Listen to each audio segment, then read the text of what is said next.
जिस जगह स्वयं मां सरस्वती का वास हो, अभी जिसका जिक्र डॉक्टर विवेक देवराय साहब ने किया है, और जो विश्व का एकमात्र शारदा पीठ हो, वहाँ लिटरेरी फेस्टिवल होना, राइटर्स थिंकर्स का जमावड़ा लगना, मैं समझता हूँ ये कोई बड़ी बात नहीं है। लेकिन इस तरह के फेस्टिवल न होना ये बड़ी बात है। मैं बधाई दूंगा आयोजकों को, और जो लोग बाहर से आए हैं उनका हृदय से स्वागत भी करूंगा। एक लंबे समय तक जम्मू कश्मीर शिक्षा और बौद्धिक प्रेरणा का केंद्र रहा है। जो जगह परंपरा का ऊर्जा क्षेत्र होता है, वहां अगर ज्ञान, विचार और कल्पना शक्ति पर प्रहार होता है तो इसका सीधा मतलब है कि दुनिया को देखने का दरवाजा बंद हो जाता है। दुर्भाग्य से जम्मू कश्मीर में भी कुछ ऐसा ही हुआ। लंबे समय तक, कई दशकों तक एक ऐसा वातावरण बना जिसने विकास और विचार, डेवलपमेंट एंड थिंकिंग, दोनों के प्रवाह को रोक दिया।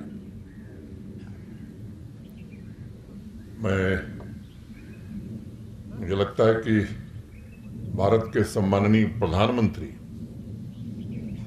की दृढ़ इच्छा शक्ति ने अगस्त 2019 में एक अद्भुत फैसला हुआ, और मैं कह सकता हूं कि संस्कृति के अनमोल माध्यम, कला, साहित्य, सिनेमा, संगीत फिर से जीवंत होने लगे हैं।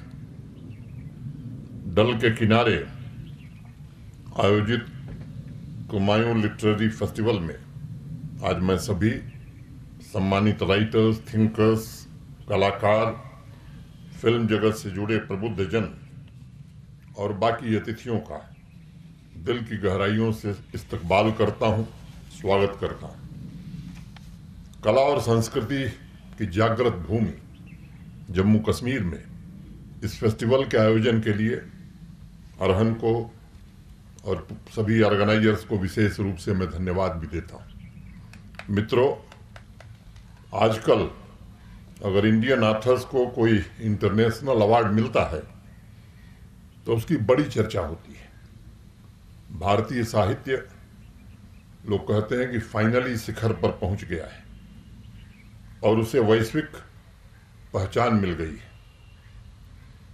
मेरा मत इस मुद्दे पर थोड़ा भिन्न है। मैं इस बात से सहमत नहीं हूं। हमारी भाषाई विविधता अन्य साहित्यिक सभ्यताओं से काफी पुरानी है। इस पर एक बड़ा विशद और विस्तृत वर्णन आपने देवराय साहब से सुना है, और इसकी एक लंबी और समृद्ध परंपरा रही हमारे देश में। अगर हम अपनी विरासत को देखते हैं तो महर्षि वेदव्यास, वाल्मीकि, वल्लथोल, तिरुवल्लुर, कल्हड़, बाद में नानक, गंगा देवी, लल्लेश्वरी, कबीर, टैगोर, निराला, महाश्वेता देवी, रामधारी सिंह दिनकर, अनेक नाम और लिए जा सकते हैं। जैसे लेखकों की अनंत श्रृंखला है जिसने भारतवर्ष की संस्कृति और इतिहास दोनों को समृद्ध बनाया है। देवराय साहब ने महाभारत से लेकर पुराणों तक काफी काम किया है, और वो इस बात से सहमत होंगे कि सभी साहित्यों का दायरा बहुत बड़ा था। उसमें समस्त मानवता की बात थी, और उस ग्लोबलाइज्ड वर्ल्ड की उसमें झलक भी मिलती थी, जिसकी चर्चा आज बहुत हो रही है। हमारी ग्लोबलाइज्ड थिंकिंग स्वाभाविक रूप से वसुधैव कुटुंबकम की परंपरा रही है। इतिहास में बहुत पीछे न जाते हुए अगर आप सिर्फ देखें कि जब 7वीं शताब्दी में कश्मीर में नीलमत पुराण लिखा जा रहा था, तो उस समय विश्व के लिटरेरी सर्कल में क्या हो रहा था। जब शिल्प शास्त्र की रचना हुई थी तो समकालीन विश्व में और कौन सा प्रसिद्ध ग्रंथ लिखा गया था। पूरा इतिहास टटोल कर देखिए, आपको कुछ विशेष नहीं मिलेगा भारत को छोड़ बाकी दुनिया में। 11वीं शताब्दी में जब कल्हड़ राज तरंगणी लिख रहे थे और नन्नया आदि कवि तेलुगु में महाभारत का अनुवाद कर रहे थे, उस समय विश्व के अन्य भागों के साथ वेस्टर्न वर्ल्ड में उनके समकालीन कोई ऐसी महत्वपूर्ण रचना आपको देखने को नहीं मिलेगी। लोग कहते हैं कि साहब ठीक है, भारतवर्ष का इतिहास बहुत समृद्ध था, लेकिन हमें अतीत में जाने की क्या जरूरत, हमें तो वर्तमान देखना चाहिए। मैं मानता हूं हमारा अतीत समृद्ध था, वर्तमान में भी अतीत से प्रेरणा लेकर हमारे साहित्य ने समृद्धि का परचम लहराया और मुझे विश्वास है कि नई पीढ़ी के राइटर्स इसे और ऊंचाई पर ले जाएंगे। मित्रों, एक दूसरी बात भी मैं कहना चाहूंगा, ये कोई संयोग नहीं है कि आज भारतीय भाषाई साहित्य को अनुवाद ट्रांसलेट करने की होड़ मची हुई है।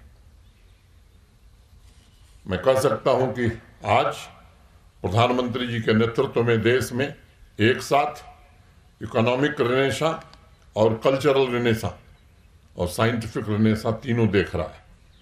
आज इस लिटरेरी फेस्टिवल में कल्चरल फील्ड पर फोकस करते हुए एक बात मुझे और कहनी है, हमारा साहित्य हमेशा से गतिशील रहा है और हमने अन्य भाषाओं को भी महत्व दिया है, उन्हें स्वीकार किया है, उनका सम्मान किया है और उनकी विशिष्टता में भी अपना योगदान देने की कोशिश की है। जम्मू कश्मीर देश के साहित्य और संस्कृति का ऊर्जा क्षेत्र है, जिसमें विविध धार्मिक और सामाजिक भावनाओं का संगम देखने को मिलता है।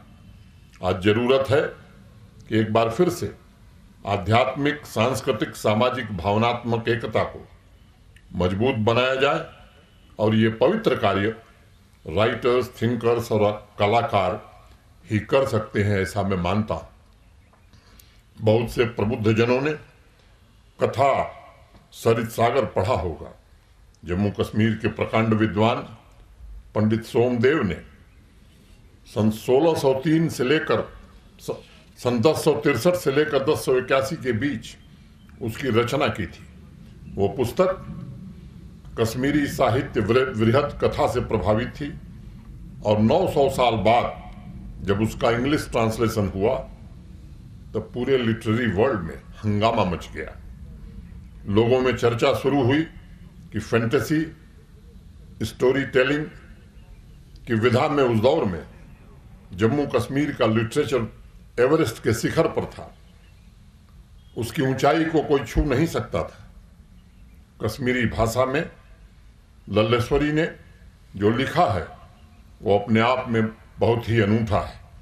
चाहे कोई पढ़ा लिखा हो या फिर खेत में काम करने वाला अनपढ़ किसान हो, सभी में लाल देद के बाख यानी वाक्य मौजूद है। हब्बा खातून के अल्फाज हों या फिर नुंद ऋषि की मिस्टिक बातें हों, सभी सी जमीन से निकलकर दुनिया भर में पहुंची हैं और उन्होंने पूरे संसार को बताया है कि साहित्य का भाईचारा बड़ी आसानी से मजहब की हदों को पार कर सकता है। आधुनिक युग में दीनानाथ नादिम, मास्टर जिंदा कौल, महजूर, सर्वानंद कौल प्रेमी, रहमान राही, पद्मा सचदेव, ऐसे अनेक लोगों ने साहित्य सृजन को जागृत रखा है। हमारे देश का शास्त्रीय संगीत जिसमें 2 धाराएं निकली हैं, उसकी भी शुरुआत जम्मू कश्मीर से हुई थी। मैं पंडित भातखंडे जी की एक किताब कभी पढ़ा था, मेरी दक्षिण भारत की संगीत यात्रा। उस किताब में भातखंडे जी ने लिखा है कि संगीत रत्नाकर के रचयिता सारंग देव के पूर्वज सोढल यहीं जम्मू कश्मीर के रहने वाले थे और बाद में पूरा परिवार महाराष्ट्र चला गया। ये सभी उदाहरण इस बात के प्रतीक हैं कि भारतवर्ष का सांस्कृतिक बोध और राष्ट्रीय चेतना सनातन काल से जम्मू कश्मीर से गहराई से जुड़ी है। जम्मू कश्मीर मात्र भारतवर्ष का अंग नहीं है बल्कि अंश भी है। जम्मू कश्मीर में कल्चरल रिनेसांस के लिए पिछले 2-2.5 वर्षों से प्रयत्न किया जा रहा है। यहाँ की लाइब्रेरीज को आधुनिक बनाना, बुक्स ऑन व्हील्स की शुरुआत करना, डिजिटाइजेशन के लिए गंभीर प्रयास करना, हर डिस्ट्रिक्ट में, हर ब्लॉक में डिजिटल लाइब्रेरी बने, इसकी व्यवस्था सुनिश्चित की गई है। अलग अलग हिस्सों में यूथ सेंटर्स के माध्यम से वाद संवाद की और सांस्कृतिक विरासत को पुनर्जीवित करने की कोशिश की जा रही है। अलग अलग हिस्सों में जम्मू कश्मीर के विचार गोष्ठी, सांस्कृतिक आयोजन हो, इसका प्रयत्न किया जा रहा है। इन आयोजनों की वजह से कुछ लोगों की आलोचना भी सहनी पड़ रही है और लोग यहां कहने लगे हैं कि इस तरह के कार्यक्रमों की जरूरत क्या है। मेरा जवाब बड़ा सीधा और सिंपल सा रहता है, संस्कृति ही समाज का दर्पण है। जब एक आकांक्षी समाज विकसित होता है तब उसके सभी अंगों में प्राण आते हैं, एक नई ऊर्जा का जन्म होता है जो कला के रूप में लोगों के सामने आता है। एक राइटर, एक थिंकर और एक कलाकार के अंदर जो कुछ ओवरफ्लो होता है उसकी अभिव्यक्ति से ज्यादा उसकी और इच्छा नहीं होती है। इसलिए साहित्य और संस्कृति ही हमारा असली खजाना है और निस्वार्थ भाव से उस परंपरा की सेवा में लगे साधक हमारे असली हीरे और जवाहरात वही हैं। एक छोटी सी कहानी कहकर के अपनी बात खत्म करूंगा। एक दिन अकबर ने तानसेन से कहा कि भाई, तुम्हारे गाने को जब भी सुनता हूं ऐसा लगता है कि तुम्हारे जैसा गाने वाला कोई है नहीं। पूरे पृथ्वी पर मुझे नहीं लगता कोई ऐसा है, और जहां तक तुम पहुंचे हो शायद दूसरा कोई पहुंच भी नहीं पाएगा। लेकिन फिर भी मेरे मन में ख्याल आया कि तानसेन, तुमने भी तो किसी से सीखा होगा, तुम्हारा भी तो कोई गुरु होगा। क्या तुम बताओगे कि कौन है तुम्हारा गुरु और क्या कभी उनसे मुलाकात करा सकोगे? तानसेन ने बड़ी विनम्रता से कहा, महाराज, मेरे गुरु जी हैं और सच कहूं तो मैं गुरु जी के चरणों की धूल के बराबर भी नहीं हूं। लेकिन मुलाकात में एक बड़ी कठिनाई है कि गुरु जी कभी राज दरबार नहीं आएंगे और न ही हमारे कहने पर गाएंगे। उनसे अगर मिलना है तो चोरी छिपे मिलना होगा। और एक रात यमुना के किनारे सम्राट अकबर और तानसेन छिप कर बैठ गए और जब भोर हुई तो तानसेन के गुरु संत हरिदास ने जब गाना शुरू किया, जब तक संत हरिदास गाते रहे तब तक अकबर और तानसेन दोनों की आंखों से निर्झर आंसू गिरते रहे। दोनों में से किसी ने एक शब्द नहीं बोला। जब लौटने लगे राजमहल के पूरे रास्ते दोनों रोते हुए वापस लौटे। राजभवन पहुंचने तक कोई बात नहीं हुई। गेट पर जब दोनों अलग होने लगे तो अकबर ने एक सवाल किया, तानसेन, तुम अपने गुरु की तरह क्यों नहीं गाते हो? तानसेन ने कहा, महाराज, इसका जवाब बड़ा सीधा है। मैं कुछ पाने के लिए गाता हूं और मेरे गुरु ने कुछ पा लिया है, इसलिए वो गाते हैं। ये भारतवर्ष ऐसे कलाकारों की भूमि रही है, ये हमारी परंपरा रही है। आज के कार्यक्रम में एक सेशन जम्मू कश्मीर के आर्कियोलॉजिकल साइट्स पर भी है। इस संबंध में संक्षेप में 2 बात कहूंगा। गत वर्ष जुलाई में हम सबने निर्णय किया था कि सभी धर्मों से जुड़े ऐतिहासिक धरोहरों को आइडेंटिफाई करके उनके रिवाइवल और रेस्टोरेशन पर काम किया जाएगा। पहले चरण में कश्मीर डिवीजन के 17 तथा जम्मू डिवीजन के 18 आर्कियोलॉजिकल साइट्स पर काम प्रारंभ हो गया है और मैं आपको भरोसा देना चाहता हूं कि सांस्कृतिक चेतना की जीती जागती इन धरोहरों को उनके पुराने स्वरूप में स्थापित करने की हर संभव कोशिश की जाएगी। साहित्य एवं कला के क्षेत्र में दीपस्तंभ की तरह काम करने वाले जम्मू कश्मीर में राइटर्स और थिंकर्स की इस तरह की बैठक पुरानी रवायत को रिवाइव करने की कोशिश हो रही है। जम्मू और कश्मीर दोनों संभागों में लिटरेरी फेस्टिवल का आयोजन शुरू किया गया है। देश भर से राइटर्स, थिंकर्स, फिल्म से जुड़े लोग यहाँ आए। ये परंपरा भविष्य में चलती रहे, इसकी कोशिश की जा रही है। क्षेत्रीय भाषाएं संपूर्ण राष्ट्र की भावनाओं के आदान प्रदान की भाषा रही हैं। कई बार एक शब्द का जिक्र होता है, भाषाई सद्भाव। मेरा मत है कि भाषाई सद्भाव ही भावनात्मक एकता को मजबूत बना सकता है। कश्मीरी, पहाड़ी, गोजरी, डोगरी, पंजाबी, हिंदी भाषा की मिठास, कला की भूमि जम्मू कश्मीर से निकलकर देश के अन्य भागों में पहुंचे, इसकी कोशिश हम कर रहे हैं। दूसरा मकसद राइटर्स की उदात्त चेतना को एक ऐसा प्लेटफॉर्म मिले जो जम्मू कश्मीर की साहित्य एवं कला की महान अद्वितीय परंपरा को आगे बढ़ाए।